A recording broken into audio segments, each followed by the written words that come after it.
All right, everybody, welcome to the very first episode of Praxis Run. We've been talking about this for months, and we finally have a guest that would like to be interviewed and give us the information that we come here to get, which is to understand how activism works and what people can do to be activists in the hopes of understanding people better and also understanding how to put philosophy into action, or otherwise known as praxis. Today, I am joined by Angie Darnell. Angie Darnell is one of the founding members of the Forsyth Coalition for Education in Forsyth, Georgia. This grassroots group is currently challenging special interests attacking public school programs and library books. Angie's interest in the community activism began with a former career that included developing original community programming and directing live and pre-taped news and current event shows for a market spanning throughout Georgia and South Carolina. A former FM news radio talk show host, advertising producer, voiceover talent, programming host, and interviewer whose unique career experiences working in both news and commercial productions gave her a view of the evolution of news and information in a post-fairness doctrine media industry. Her career included interviewing numerous individuals in both politics and the entertainment industry. Angie now uses those experiences in assessing how people are activated by disinformation and confuse entertainment with factual news programming. She has been an activist and advocate for truth and information for more than 3 decades. Angie is honored to have been a National Cable Television Beacon Award winner for writing and producing an original educational children's television series. Having retired from her production career, she continues to be a passionate advocate for the importance of education and the integrity of public education. Angie, welcome to the show. Thank you, Anthony. It's great to be here. And I'm honored to be the first guest. Wow. And we are honored for you to be our first guest as well, Angie. We greatly appreciate our community, which you are a member of, and you've given us a lot of insights with your opinions and factual information that you back those opinions up with. So it is one of our goals at whatever the new name of this group organization is, still in the works, but is one of our goals to properly inform people and get people engaged politically without the vitriol, and you do that stellarly, and we appreciate well, thank you. And you know that's really the prime goal. When I decided what I was going to do in my life, I went through the ways of thinking. You go to college, you think, okay, maybe I want to be a teacher, and I actually started off my college career thinking I'm going to go into teaching. And I realized once I took a few classes that I was really engaged in understanding how to get truth and information. And I was very pro journalism. And it became it didn't take very long for me to realize that was my calling. And I think that is pretty much due to how I grew up with my parents being news junkies and my father being he served his community as fire chief. My mom was a stay-at-home mom, and we had the news on all the time. So I knew what was going on. I grew up in that atmosphere. So for someone who, had a typical young life with parents engaged in politics but not being politicians, I think that sort of paved the way for me to have an interest. And understand too, back then you had 3 choices. I'm old, okay? You had 3 choices to get news. 4 if you count NPR and you watched the news shows there. I mean, you gotta count NPR, right? Yes, I count NPR. That really is one of my go-tos to just get non-sensationalized facts and information. One of my favorite shows is Fresh Air. I love Fresh Air. Oh, isn't it wonderful? But here we are having this commonality of understanding this is what we're hungry for, just learning and education and understanding what you're hearing, why you're hearing it, who's delivering it. I had this dubious honor of literally graduating college with my broadcasting degree the year the Fairness Doctrine was repealed. So everything that I learned in communications law class was a moot point. The Fairness Doctrine, you were supposed to, show both sides in and issues that were controversial. And they were still kind of doing that a little bit because journalistic ethics and integrity still has a place and it's still out there. Yeah. There was just so many choices. And once Yep. you have those choices and it goes away, it all became about getting the demographic. It became ratings oriented news. And then it was entertainment news. And now, how do you tell the difference? It's easy to tell, but hey, the bulls are out of the barn. So what are you going to do? You can't herd them back in the gate. It's done and it's money. So yeah, that's sort of my background, and I thank my mom and dad for sort of instilling the need to know about what's going on in the world and educating yourself on both sides and understanding the long game of things. Oh, for sure. I'm right there with you. The fairness doctrine is one of those things that I think should come back in some capacity, but I don't, like you said, I don't know if you can get that genie back in the bottle. It's probably too late. Top-rated news shows aren't news shows anymore. They're punditry with sprinklings of facts and misinformation, all to get people riled up, and their Right. confirmation bias is confirmed, right? Right, So because that's I'm you right there you with get you. a golden demographic. That's the whole point in getting someone to watch your show, so you have to be biased or you're gonna Yeah. lose them. They'll find Yep. someone else who will be. So you mentioned that education was one of your passions and everything like that, and of course you're engaged in some sort of education activism. What is it about education specifically that gets you activated, so to speak? Well, I'm a product of public school education, so is my husband, my parents, and I had 4 children that went through the public education system where we live now. Obviously, as a parent, and when I worked full time in my career, I would volunteer at the school when I could, but I was always a Hmm. very active parent. I understood the importance of being involved as a parent. So my parental rights were always there. It's up to us to stay involved, to communicate with teachers. And I think once I kind of backed away from the career and decided, my most important focus is my children's education, raising my kids. I could do freelance work here and there, which I enjoyed. My focus for me, the choice I was privileged to be able to make, was to focus on education of my children, to understand how the It's classroom wonderful. worked, to get to know teachers. The more I volunteered, the more I wanted to run for PTA boards and PTO, not to be a helicopter mom, but to truly understand what the schools needed from the parents in the community to make them better or strong or be supportive of Right, other right. students. So for me, it just came naturally. And maybe again, it goes back to my own mother because she was the same way. She sort of stood away. She let me blossom and do my thing in school, but she was always very active in talking with my teachers. And this was back before, email and internet.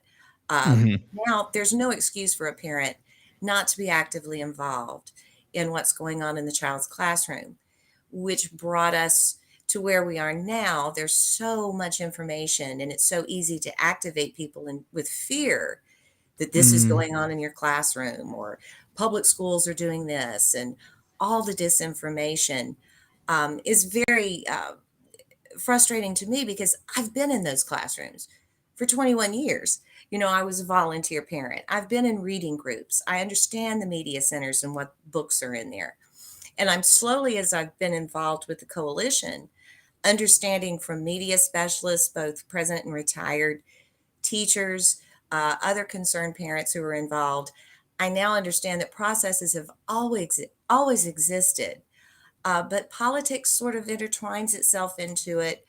The thought of perhaps, getting a piece of profit out of public education, that's nothing new. mm, That happened back in the 60s when Christian schools became the thing, and it was basically sort of piggybacked with civil rights movement and desegregation. So we're seeing history repeating itself, but at a higher level because of so much information and so many ways to get it. And going back to what we were saying before about media, hey, you can find your tribe on social media. You can find your tribe oh, on that cable is so news, true. right? Oh, So it that is brings so us full true. circle. No, that's a very important point with the social media tribes and stuff like that. We are trying to at this program kind of break through people's echo chambers just to expose them to factual information, but also what the other side actually thinks. And that's why Sure. we like having people like you yourself being on our programs and talking about their experiences, because I think part of the thing that actually makes us more vitriolic and more partisan is not recognizing the humanity of the other side, but also not recognizing that you have your own blinders, right? And you got to be able to see Absolutely. past those. And so you have to take those away every once in a while, peer into what the other side is actually saying. Absolutely. And as hard as it is, because, I'm just, at this point in my life, I'm not involved in media in my career, but I understand it. I'm a parent of now, my youngest is about to graduate high school. I have young adults that I've raised that have their own opinions, that are part of a different generation. It's just interesting to see how people from my generation to my own kids, young adults, they'll always be kids to me, how they process the information they received and how easily it is to believe anything that you see. If you read it, you see it. My son, my adult son, is into Reddit. So he'll get on Reddit and Mhm. feels like he gets a lot of really good information from Reddit because there are different points of view. And he can sort of, I think, because we raised him in understanding, have an open mind, but here is how we feel about it. I think he's impassioned to not latch on to the extremes because he has a level of sort of a level base there of understanding because he's had parents. We talk about those things. We always did, just like Mm. my parents did with me. When you don't have that experience, and you're just kind of thrown into this generation of so much stimulation and so much information, it's really hard to have a conversation with someone that perhaps had a different experience. It's almost like having a talk with someone who says, "You just don't understand." You're saying, "Well, back in my day," it isn't like that. It really isn't. I really want to learn from this next generation and how they're processing information, but I also think it's important that younger generations understand, and forgive me, but I cannot stand defining generations as boomers or Gen X. Sure. That's fair. Who did who thought of these things? Marketers. I don't fit into the category they say I fit into. It just my mind doesn't think like that. Age is a number in a generation. It should not be defined because we all have different experiences in how we process what Mhm. we think and feel.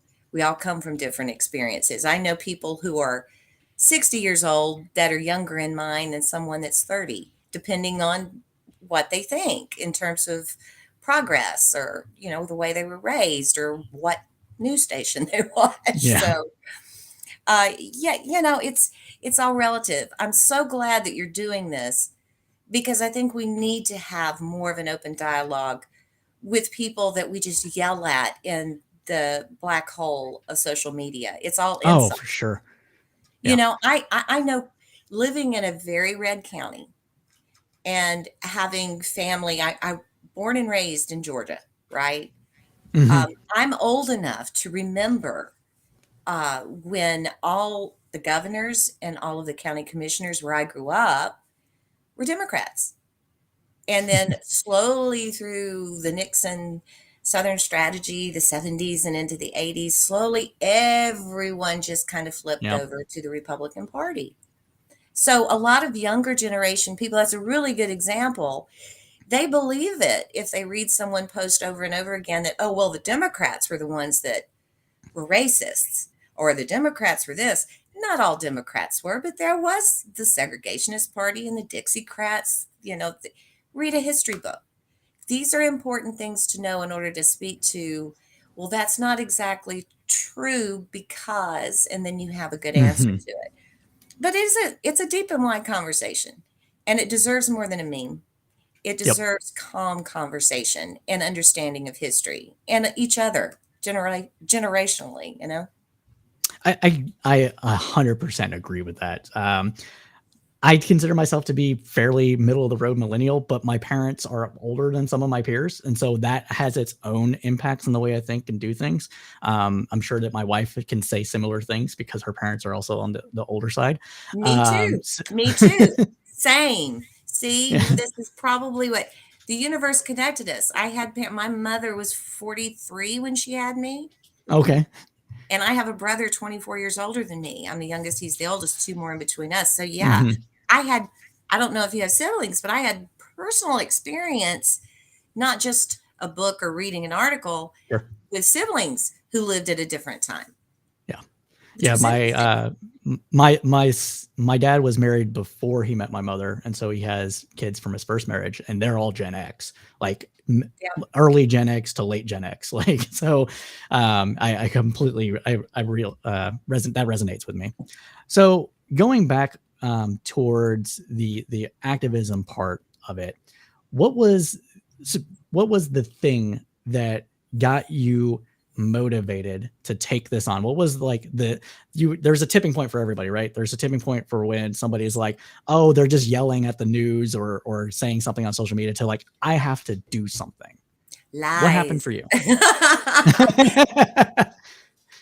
I mean, I have to laugh to keep from crying sometimes. Sure. Well, going back to, this isn't just in my area. This is a national narrative. And I guess, how long has it been now? Over a year. When CRT was in the news and on certain news channels that promoted CRT was DEI, diversity, equity, and inclusion programs, Right. which are really in the business world, it's utilized through human resource offices and corporations and businesses just for people to be courteous and understand one another in different cultures. We live in a multicultural, diverse society.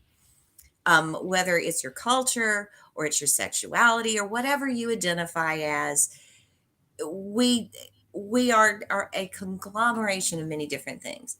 And when you're talking about rights at work, rights in school, just Hmm. basic human dignity, especially at a time when you have all of this stimulation from social media and so much is insult and so much is innuendo.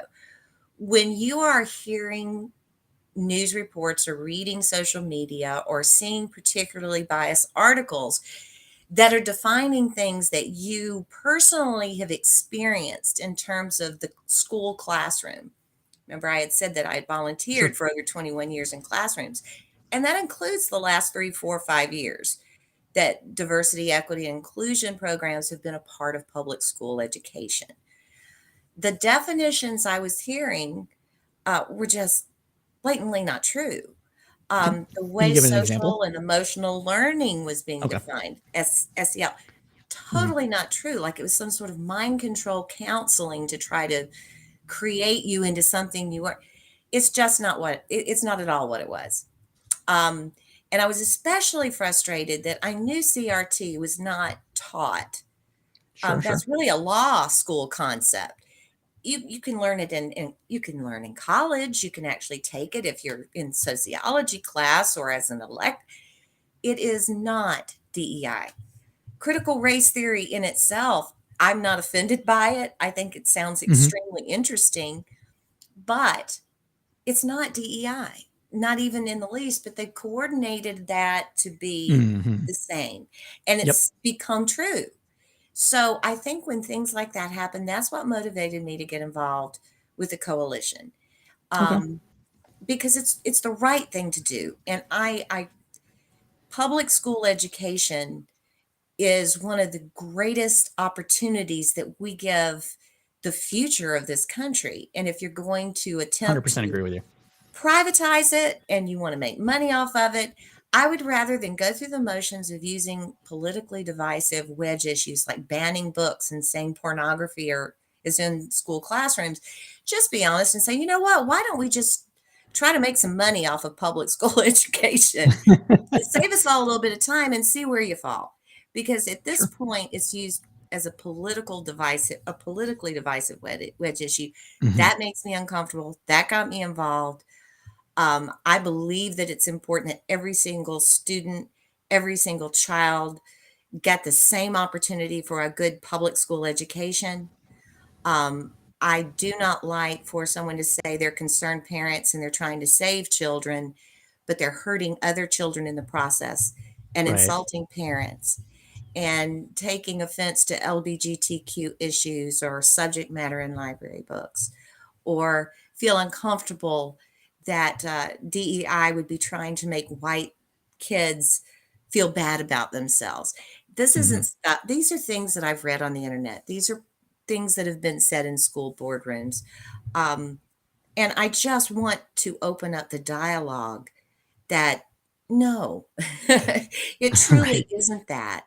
But let's talk about it. Talk to media specialists, talk to those people who work every day, the teachers that by osmosis are are being affected by this, not only through the COVID situation and all of the stressors that came along with that, but there's a lot of people that that instinctual sense that they're utilizing stress and anxiety and a lot of problems to create even more chaos to perhaps get advantage over something, whether it's politics or for profit education.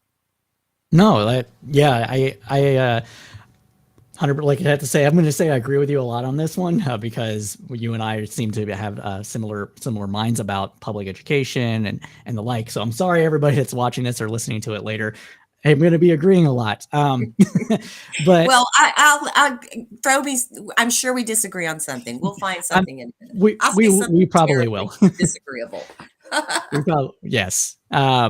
But one of the things that I'm interested in, before we start talking about like how the group formed and things like that, is that you brought up, these things just aren't true, right? And Right. DEI, they call it die, of course, because that's more catchy and it sticks in your brain. Now you associate the two of them. Classic. I'm pretty sure KOE Nation, who's watching in on Twitch, knows the salesman pitch about this. But it sticks in your brain, and you have to associate the two, and you have that negative connotation, right?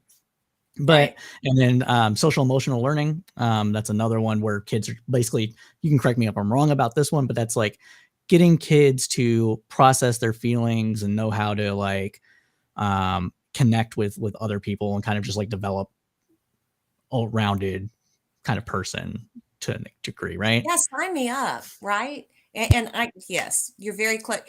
I Okay. actually, my son in elementary school, when I was very active in PTA and then moved on to middle school and was on their board, and the counselors had requested a Hmm. packet for social and emotional learning. I had to understand what it was, not only to approve it for our budget for the middle school counselors, but I also saw what it was and was able to practically put my Hmm. seal of endorsement on it. It was basically just a curriculum oriented way to allow these kids who are always with the same kids in class. You remember Hmm. elementary school, you might change classes a few times.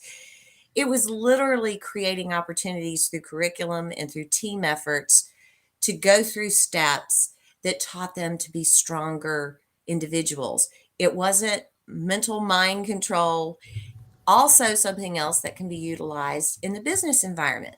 Yeah. It's literally just teaching you to be the best person you can be confident in yourself, and anything is possible. And There are various versions of it, but of the course. one we went through was fabulous. It was positive. There was no mental mind control. There was no counseling on, I cannot recall there ever being anything controversial in terms of what it brought up. Sure. It just told every kid, no matter who you are, no matter what you identify as, it didn't Hmm. matter. You're still important. And we're Yeah. all equal here. And what's wrong with that at all? I mean, what could be wrong with that? Honestly, I can't say that there's anything wrong with that. I remember myself being a kid that was considered to be pretty much in their shell, not very confident, and things along those natures.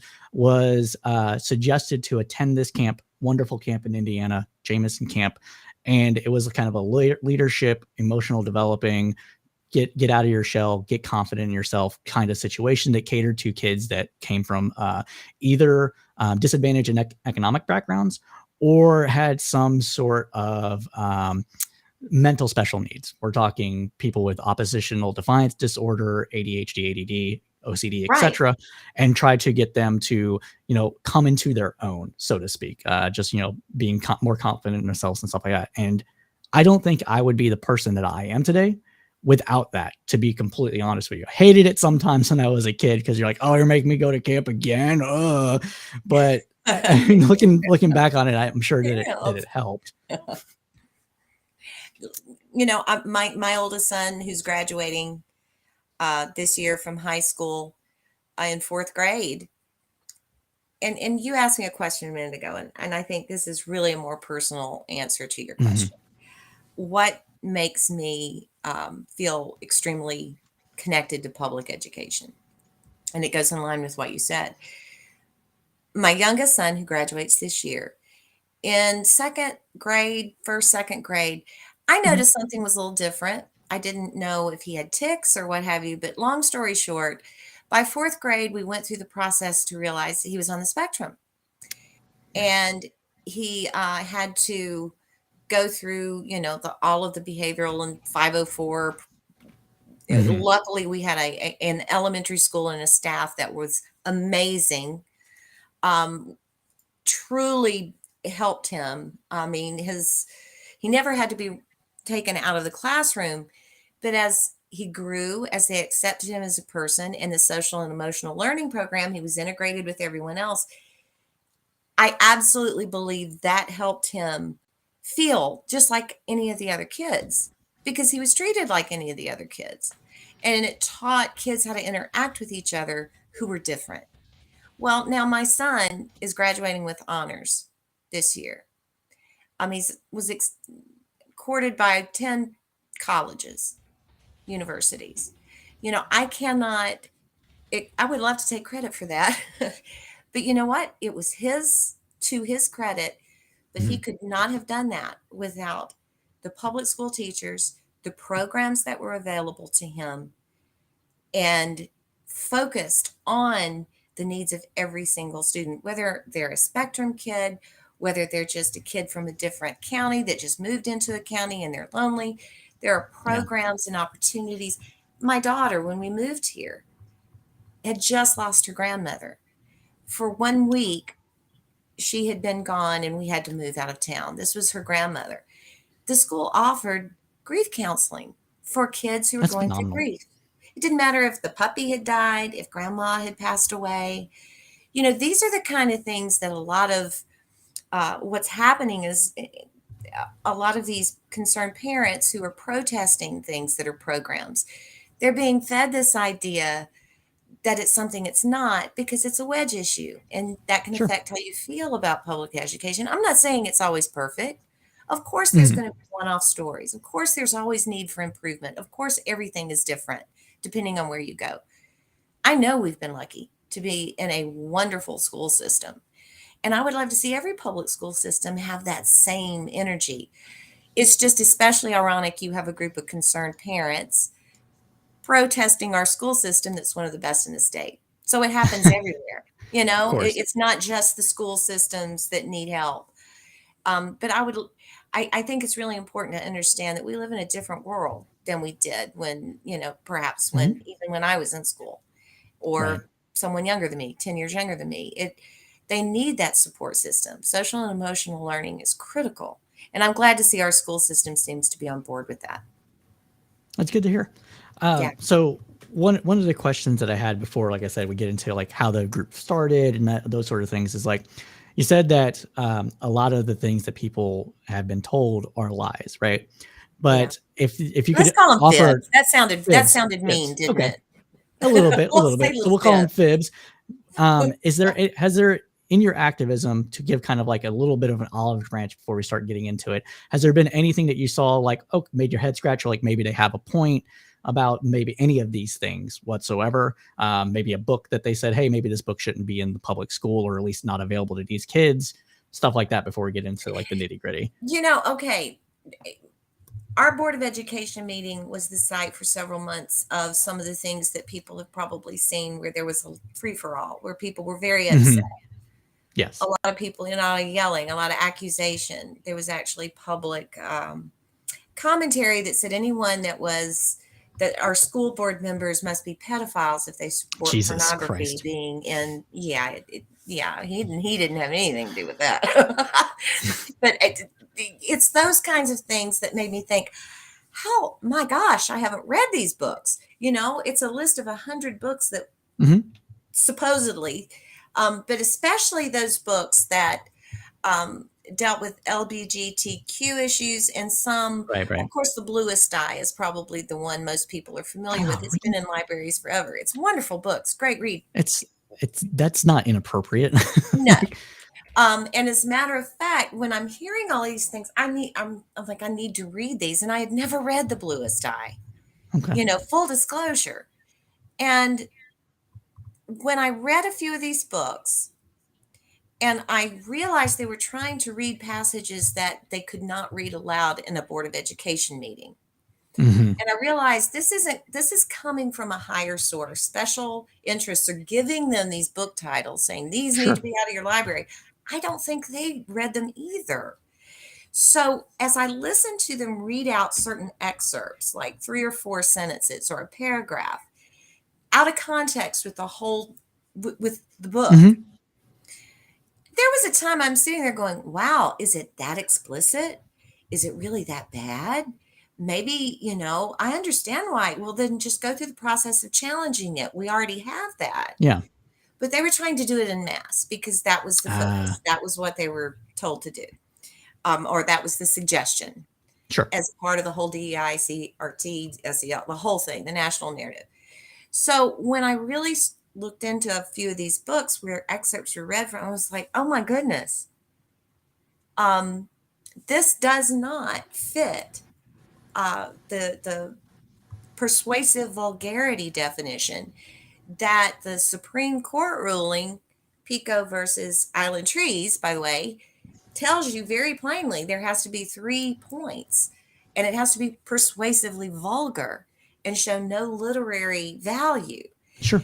And it was very interesting to see that so much of it was sensationalized to the Mhm. degree that there were pointed titles that were all LGBTQ issues, racial Right. issues, or they were pointing to very small amounts of the book being explicit in content, as though that just the whole book was like that.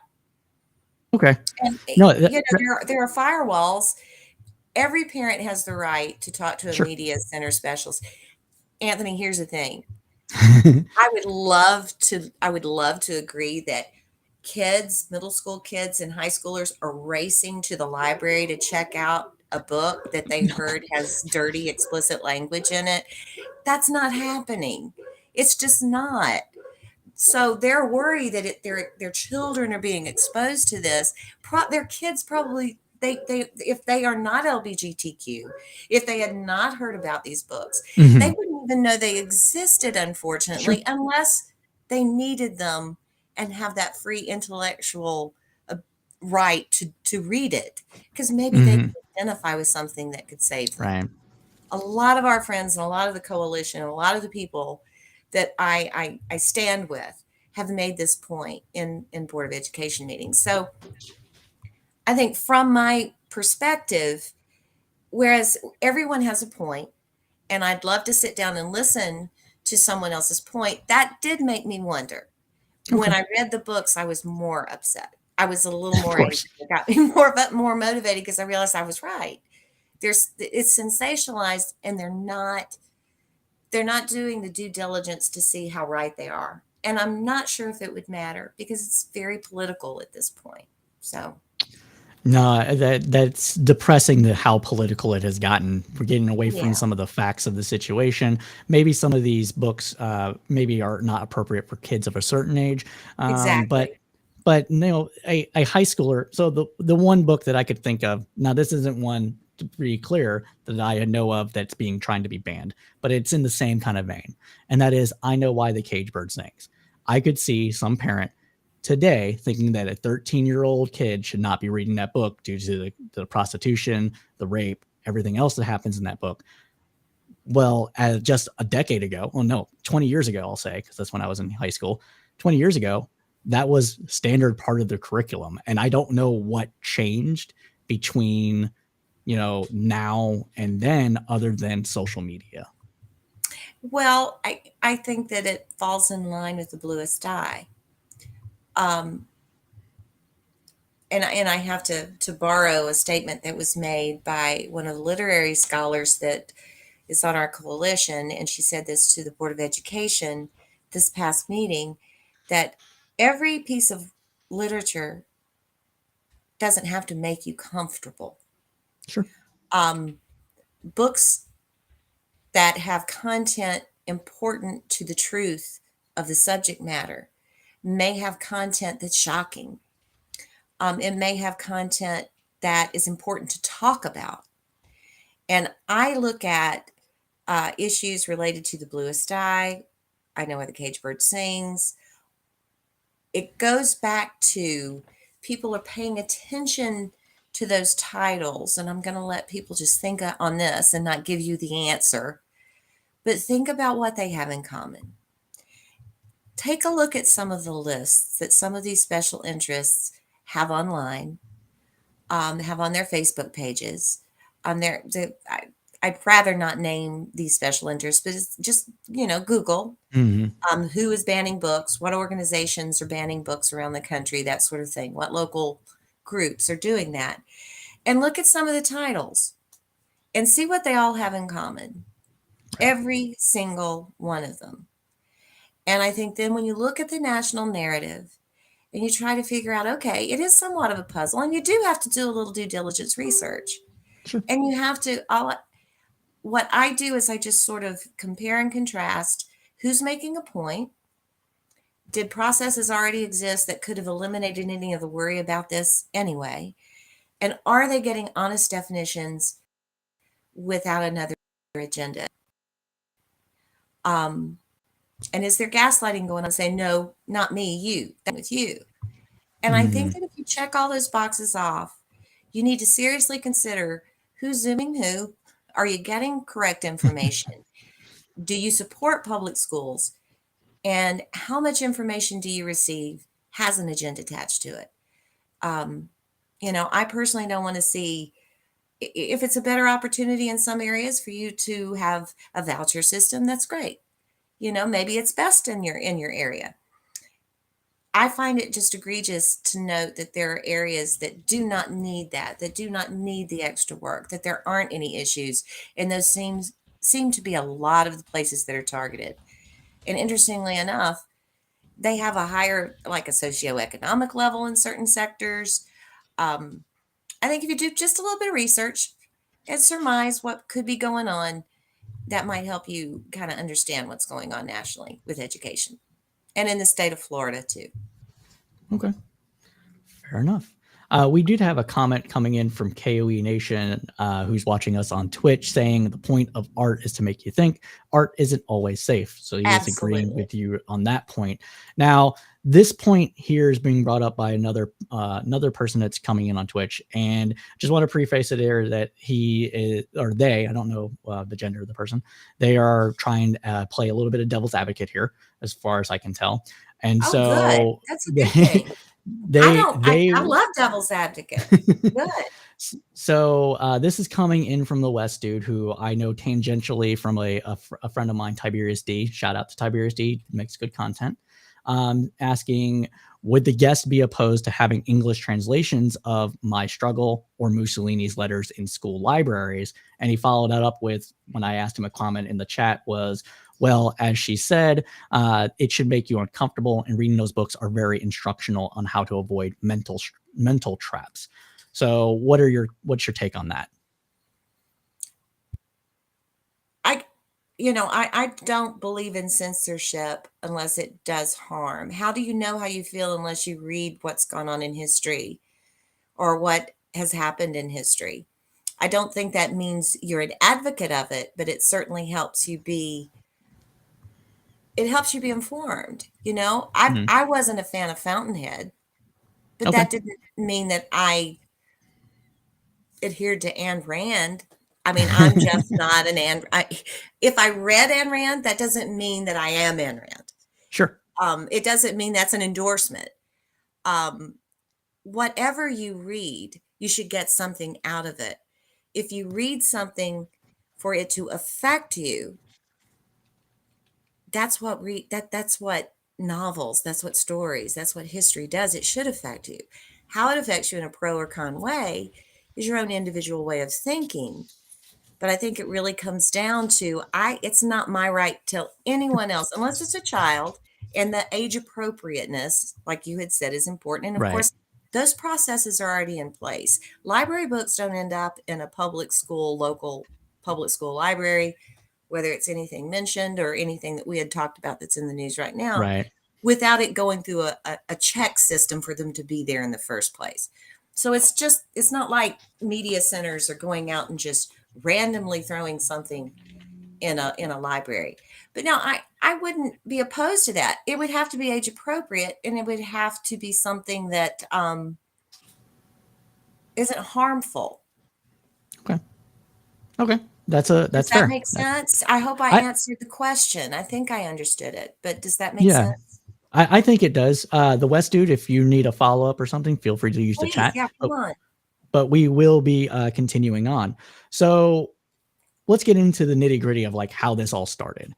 So we know what got you engaged, but how did the group come into existence? What was the thing that brought the group together? How many people were like the founding, quote unquote, founding members of this group? And it's a very rare area. And this is something that might not be open to, or Republicans might not be open to the idea right now of trying to defend public education. But as we talked before the cast started, you said that you actually have some Republican members of on your We have more nonpartisan. So conservative members. Yeah, okay. I think most of us, especially when you exist in this vacuum that tends to be very red but is turning a little purple, most of us are open-minded people enough to where we realize that there are a lot of people who would identify as the conservative voter, Mm-hmm. a lot of very far left progressive people who are also on our coalition, who are my friends as well. They might view anyone in the center is just the same, Right. and that's the We same for the understand far that. right. Well, if you're in the center, you're just the same. And that is sort of the definition that is evolving out of the extremes getting all of the attention, because it's like law of physics. They're fighting against each other. So that makes the best headlines. That makes the most sensationalized way of thinking. And back in the old days, before we had social media and so much influence and so much chaos, I think, and stimulation with information, the center always seemed to find a way to come back sometimes. But I think as we went to the end of the 20th century and now we're here, in 2022, it seems like extremes reign. But Yeah. the conservative person by voter, in terms of defining by voter, I got to say, and this is a prognostication, I have no data to prove this other than my instinct in social media and being a social media keyboard Mm. warrior. I think Aren't we Trump all? has changed a lot of people.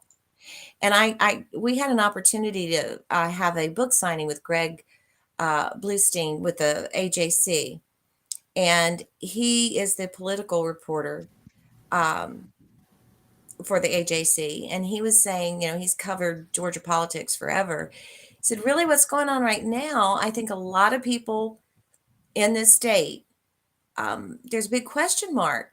All of the endorsements that the former president has made in Georgia. Doesn't like Brian Kemp anymore, our governor, who will be here day after tomorrow to sign the Parents' Bill of Rights here in my hometown. It will be interesting to see how things develop. And the coalition itself has some more conservative thinkers that may vote more conservatively. However, they understand the importance of public school education. I do believe that this is an area Mm-hmm. that there is some common ground Okay. for obvious reasons. Sure. That's my I can understand that. prognostication. We'll see what happens with Trump and with our Senate elections and that sort of thing, because they are using this. Politics obviously should not be involved in public school education, except how are we going to fund it? But it is a wedge issue, obviously, for everything that we've Sure. been talking about. So So politics being involved, I think, is one of those situations that has been, at least on the school board level, not necessarily lower level, that recently has been something around since I've known about it since the 90s. Would you say that's accurate? Would you say that's accurate from I'm where you're sorry, I at? was reading actually Oh, someone talking about being a Trump supporter, and I zoned out on you for one quick second. Go ahead. I just wanted it's to make sure. all good, all good. I forgot you actually have access to the chat. I do. I just saw this. So yeah, okay, I appreciate the comment. It just says, well, okay, she's right. Trump changed everything. Okay. And yeah, it depends on the trough that we drink from. He changed everything for the good or the bad. I have opinions on that, but truth is always the most important point in any Sure. conversation when it affects lives. But I'm No, no, no. sorry, Anthony. What was your question? It's all good. So you said that, you know, education shouldn't be political except, you know, maybe how we fund it, right?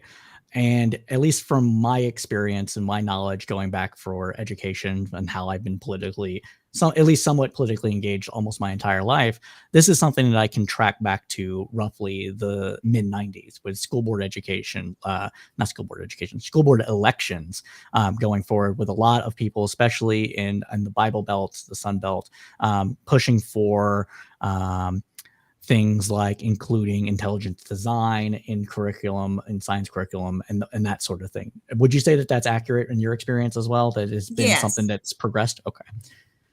it has progressed. Um, Honestly, it's so different from we're probably between my kids, you and me, we're probably Mhm. like this generation apart. Let me ask you this. Probably.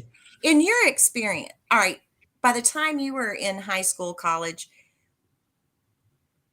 did the internet exist to Yes, a degree but that it does now? Or was no. it just kicking in? So I started college in 2004. Facebook launched, I think, in 2004, and I had a Facebook account since 2005. So you have Right, a pre-Facebook and post Facebook um, internet, you know, web 3.0. right. However, with that said, there was political discussion boards. One of the earlier ones that I know of is debatepolitics.org. There's been several bulletin boards, at channels, etc., that have been on the internet where people got into it as much as they are now. It was just less Mhm. people, and because the barrier to entry into that kind of medium was higher, simply because it was harder to find. You had to know special commands sometimes to access them, text based or what have you.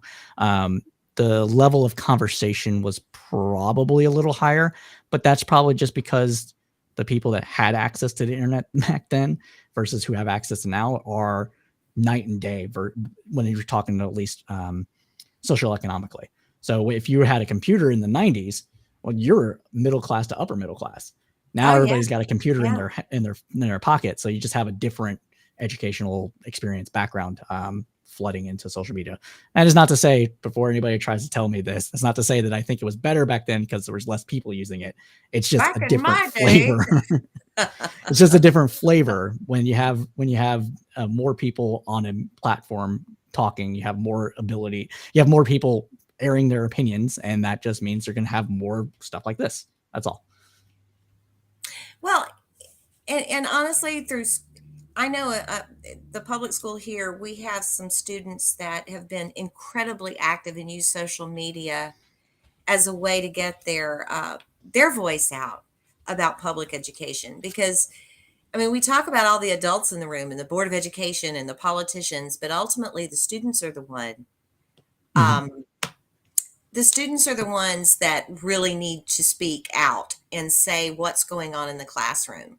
Sure. And we have some amazing young people.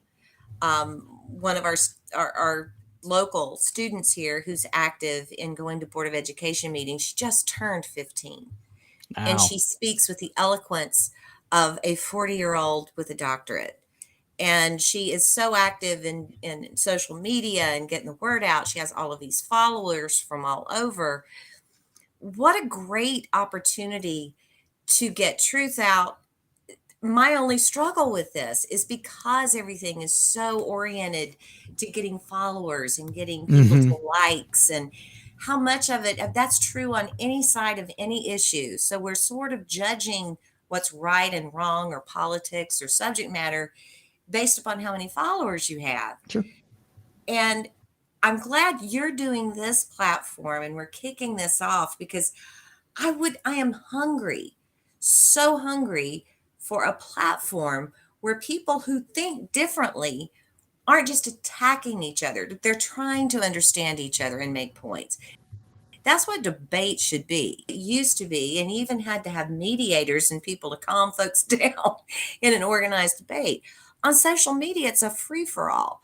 So, for someone like this student in public education, doing her part, being activated, being engaged, knowing the technology, knowing how to get out there and get people involved and make a difference.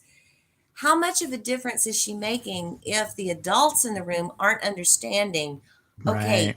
let's give them a bigger voice so we really do understand it. We're not just thinking we understand it so we can dictate it. I think that's a really important point.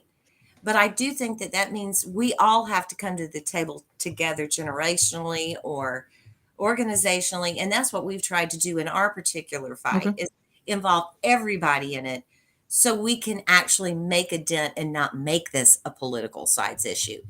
Even if, for the most part, a lot of people who think more Preach. liberally are on the side of leave public education alone. No, preach it, preach it. I love all this.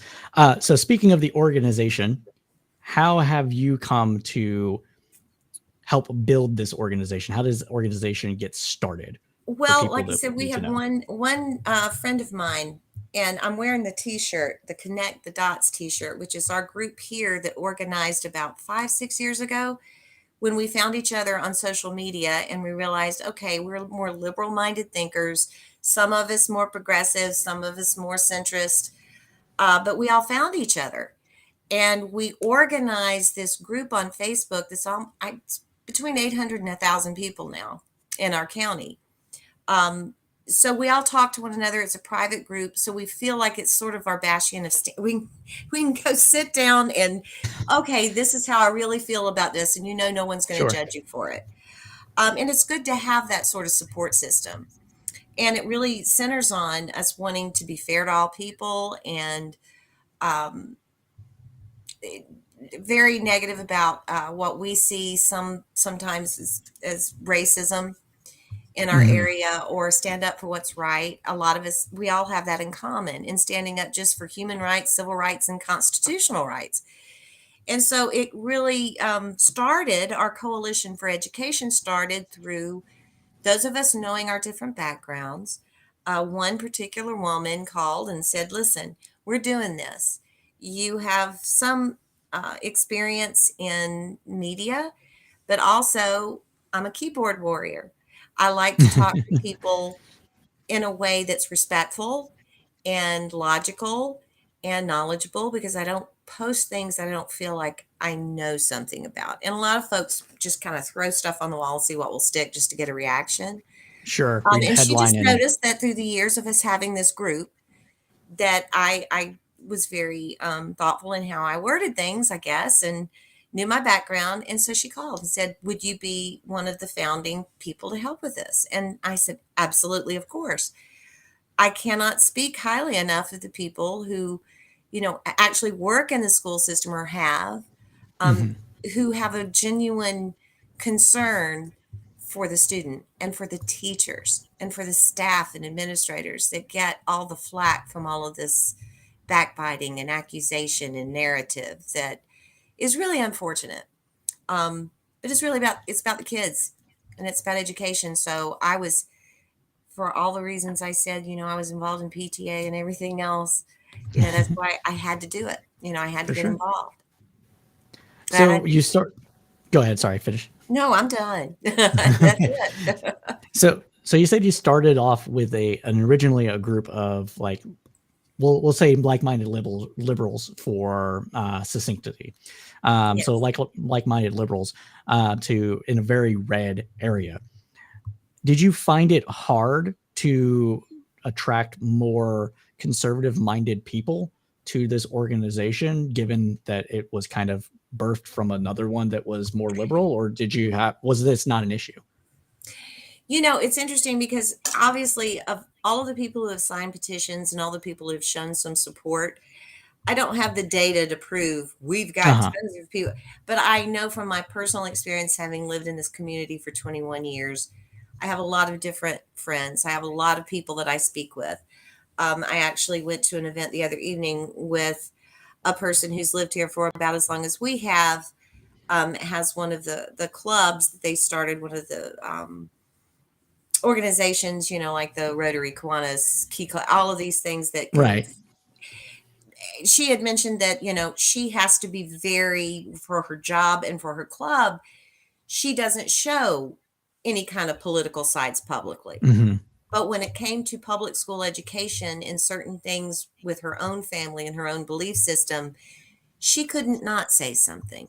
Okay. And so that brought her to speak to the board. And we just had a very lovely conversation. So I have a few examples of people who, they're not even some people that are on the board. It's like, I voted for conservative Republicans before because, and we would Mm-hmm. share these stories. So, I think it really comes down to common sense in the fact that if there are people that are willing to fight for public education and keep that out of the fray of the day-to-day normal Sure. politics, it's gonna attract people who are not necessarily liberal Democrats. Okay. Unfortunately, a lot of them can't come out and say, I support you, because Right. then they deal with the backlash of friends or family or public. Oh, well, you're just one of them now. And that's what's so unfortunate. I don't know how to get away from that, because what's right is right. But honestly, Anthony, maybe it's always been that way. I mean, we look back at Watergate and you remember that was egregiously wrong. But if not for, Yeah. what was it, two Republicans even back in the Yeah. 70s voting, Nixon wouldn't have been impeached. Yeah. It's always been that way. We just know more about it now, and we're more anxiety ridden about it and stimulated because we know about it 24/7, 100,000 times over, because we know everybody's way of thinking about it. No, I think that's So, fair. yeah. Um, so you said that you focused on public education, and that's attracted some more conservative members to your organization to support you. Do you find any particular sort of phrasing or things like that that get them to understand more what you're fighting for, and maybe not necessarily buying into the hype of CRT or social emotional learning, or is it that you don't really talk about those two things? You focus on a particular brand issue, and that those are what pulls them in. What would you say is the That's a good factor? question. And because we are, less than 8 weeks in the making here, and we feel Sure. like we've made great strides, more than the public even knows in terms of some of the impacts that we've made. It's hard to answer that because even though we know people are supporting us, Hmm. um, we're just not sure. Like I said, I don't have the data. I don't have the Mm. analytics to go and say, Yeah, oh, well, this person, on our website, this person's conservative. I only know word of mouth. I only know the things that we can share amongst the for core sure. group. Um, but I think some of the things, again, it falls back down to just common logic and common sense. Some people are motivated because they have children in the public school, they have friends that are teachers, and honestly, some people are teachers that have Well, kids in yeah. the school system too, and they're saying, I'm feeling the pressure here. I know what's being said is not true. You also have a certain sector of teachers that we certainly know about that are more conservative voters, and they feel loyal to thinking, well, is something going on here, and this someone's going to push something on me that I don't want to do or I don't want to teach. Hmm. We're all human beings here, right? And we're all motivated by our better or meaner angels, if for lack of a better way to put it. So you have to find those common ground issues of obviously, no matter what political side you're on, you care about every single student in that classroom.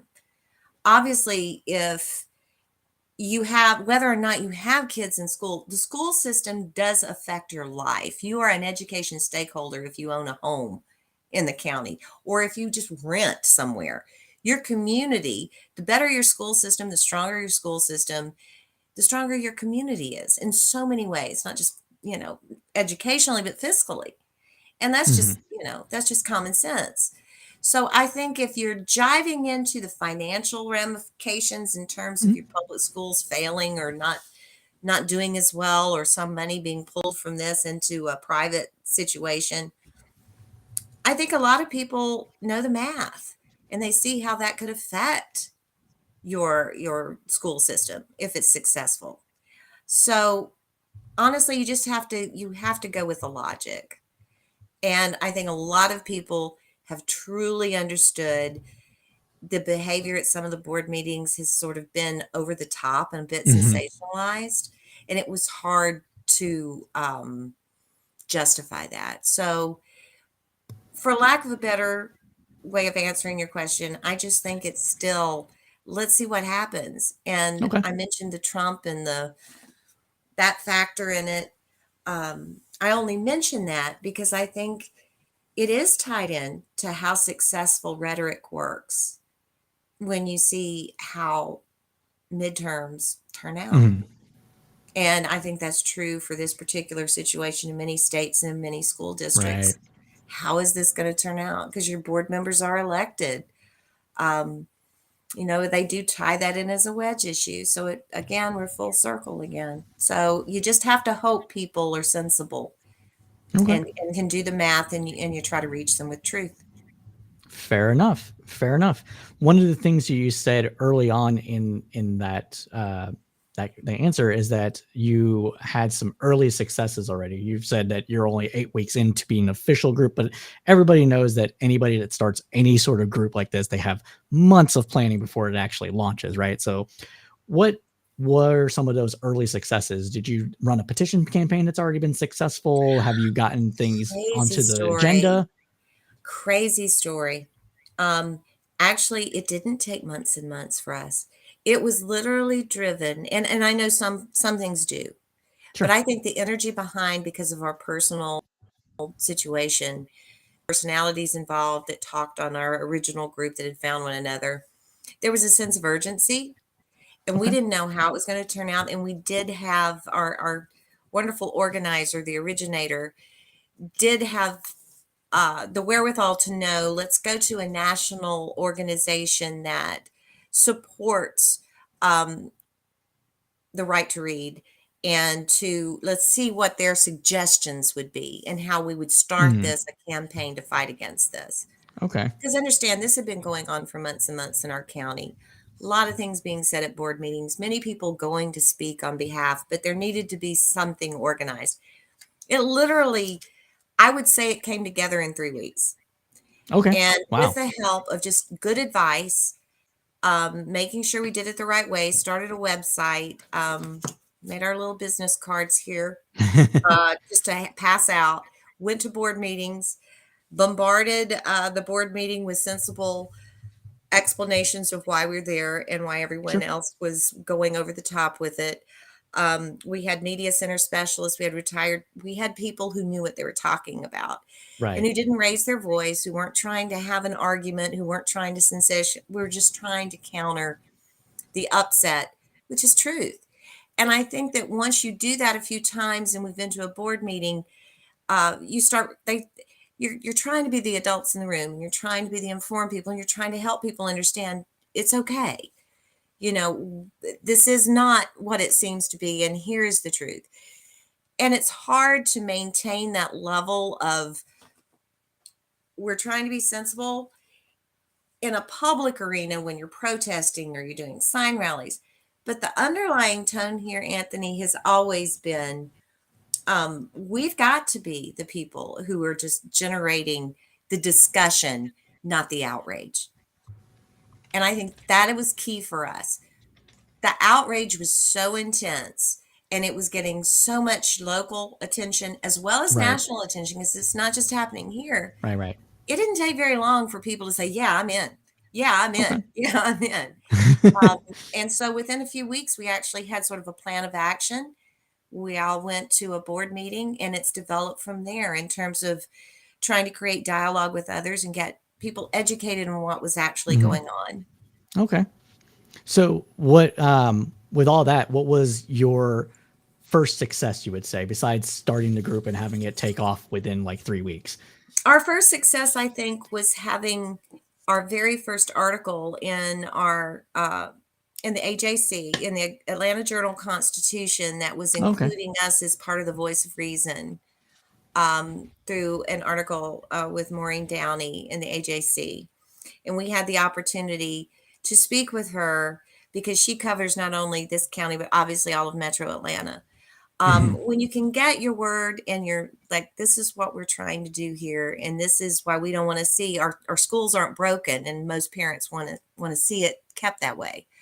When it's such a successful school system, and we're trying to create problems because of what seems to be political wedge issues, that was concerning, and that should be concerning for everyone. So that first success in getting that high profile opportunity for a few of us to be able to make those statements to her, I felt like, okay, people are listening. They really want somebody to say, hey, what's going on, and who are the voices of reason trying to counter this.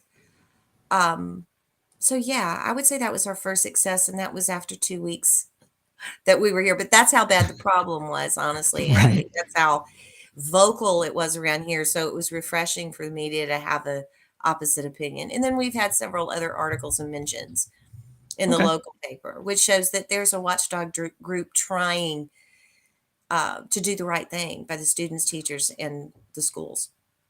Would that local paper be Forsyth County News? It Th is. Okay, Yes. good. I got read the right article before this. Oh, Don't worry, good. You everybody. did. I'll be yes, I'll be dropping both of these articles shortly. Just going to get confirmation about the other one, and the other one seems to be behind a paywall. But is it titled "Opinion: School Libraries Become Front Line of Georgia Culture War," or is that a different Yes. one? Okay, Maureen so I Downey? did find it. Yes. Yes. All right, perfect. So these links will be dropped in social media, and I'll be sure to have them on the And I'll podcast as be sure well. to tell our coalition that I'm going to let them know that we're getting a little bit of coverage here. Yeah, Yeah, and I'm I'm I'm sure they'll be very happy about that. we are actually gaining a little bit more steam on YouTube now that we've started actually cutting up the news roundup into clips. So, but Success. it's still very small. So, That's or okay. it's You still know growing, what? I should say. So are we. Listen, nothing starts off, with a thousand things going on. Oh yeah. It just like activism or a good idea or trying to start something that is positive. Oh my goodness, it has to start with at least one person, and then it grows. And I'm just honored to be here, and I hope that your vision really happens, because I think we need more of these kinds of conversations where people aren't yelling at each other or trying to say. I mean, my stint in talk radio was not, I knew that was not my world, because you Mm, can't yell at people to change their mind. You only yell at people with the crowd behind you yelling with you with pitchforks. That's what gets people to listen, because it sort of validates their fears or creates them. And that's not where I'm at with wanting to be an activist. It's just trying to do the right thing by people.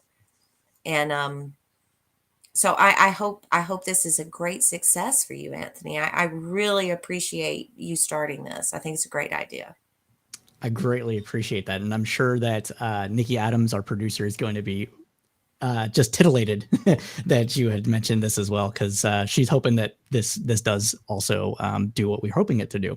So, if you could give one piece of advice to somebody that may be starting their own thing or thinking about becoming an activist, either starting your own thing or just like doing it, what would that single piece of advice be? Don't just be a keyboard warrior. And Oh, it's so thank you. easy. It's so easy to and believe me, I did that for so many years. And sometimes that's the only thing you can do. But there are ways that you can be active. And the very most basic uh, activism that you can practice is going to the voting booth. I mean, that's it. Show up. And you can show up in the voting booth. That's a form of activism. But beyond that, if you are passionate about something, you know there's something that you really want to fight for, I urge everybody, just do your research. Don't go on emotion alone. Know what you're talking about. So anything anybody would throw at you, you know exactly how to answer to it. Know where you stand and get out there and show up. You know, whether it's a sign rally, volunteering, doing what you need to do according to what's the right thing to do for what you want to stand up for. And I think it's really a telling time right now. We don't know what's going to happen with Twitter. You don't really know where information is going. And all of that fluff and excitement seems to be in the headlines right now. But honestly, the truth needs to prevail. Constitutional sanctity needs to prevail. And you can't redefine what the Constitution says. The only people that can do that are the people that you elect and the court. So if you want to make sure democracy is important and you want to stand up for things that matter to you, show up in every possible way you can. All right. Those are great pieces of advice. I have to ask you for another piece of advice because we want to reach across the aisle here as much as we can, within reason, of course. There's only so much that you can do. But if somebody they're going to be an activist, they have their own ideological opinions and everything like that. But if they're talking to somebody on the other side, what is the one piece of advice you could give to them to make that go more successful than what we would see typically happen online? So if a person who was on the other side of the aisle from me was trying to talk me into something or talk, There you go. Okay.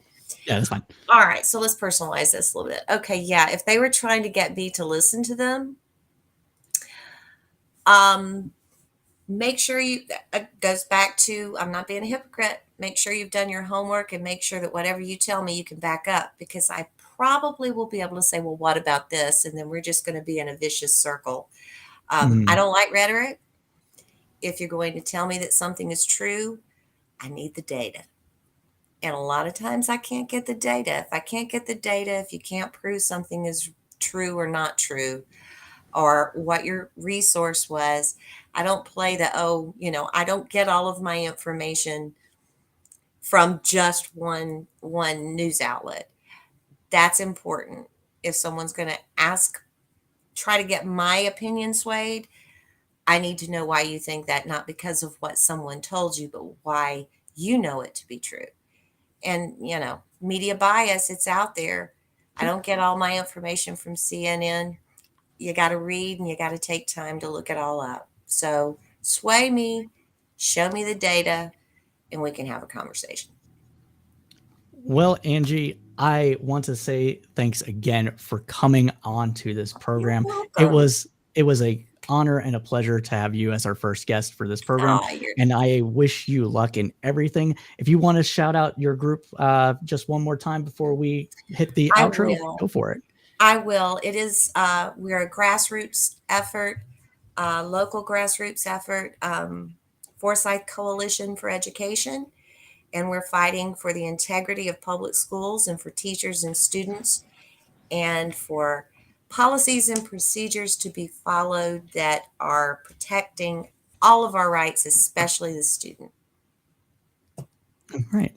Well, again, everybody, this was the first episode of Praxis Run, and we were joined by Angie Darnell, and this was this is going to be something that we do at least monthly, so stay tuned for that. Angie, if you could stick around just for a brief second after I end the stream, I would greatly appreciate it. So everybody, welcome again to Praxis Run. If this is the first time that you have ever seen anything that we do a weekly news roundup Thursdays at 8 p.m. Eastern Standard Time, where we talk about the news that was with the kind of analysis only the crowd that can provide. We also do another show called Cypher State, which is a foreign affairs and foreign policy focused podcast that has political pundits, hobbyists, and academics, etc., on the program from across the political spectrum, where we do a deep dive in about an hour onto a particular topic that's facing the geopolitical stage. So if those are things that you like, please be sure to like and subscribe. It really does help us out. And as we say at Crowdsource Politics, keep your head up through the political storm.